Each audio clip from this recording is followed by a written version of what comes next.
Let's talk about the cool down though. Look at Thursday, Friday, and Saturday. All three of those days will be comfortable, but all three of those days will be breezy. We're not talking about that dry north wind Thursday into Friday, but we are talking about gusty winds here. This is Thursday afternoon at about 4 or 5 o'clock. Wind gusts on the west side of the valley and especially into the delta, potentially up over 30 miles per hour.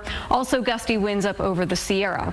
We'll be seeing more of that as we go into the day Friday. In fact, Friday could be the windier of the 2 days. And remember, you don't need that dry north wind to really kick up that fire concern. Now that the grasses are dry in the valley, in the coastal hills, and now into the foothills too. We saw the example with the Bonanza fire earlier today.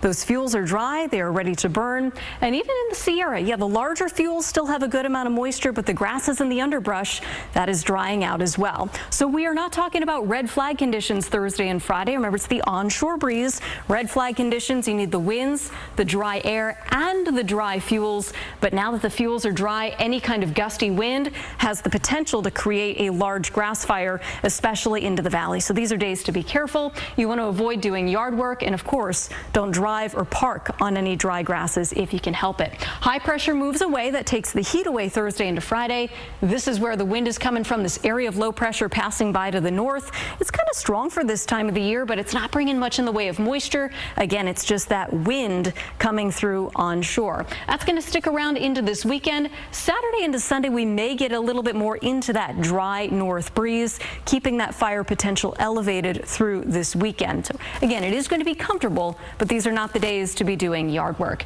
7-day forecast in the Sierra. Again, a windy couple of days Thursday into Friday, and then settling things down as we get into the weekend itself. 7-day forecast into the valley, 80s, and then it's back to the 90s for next week.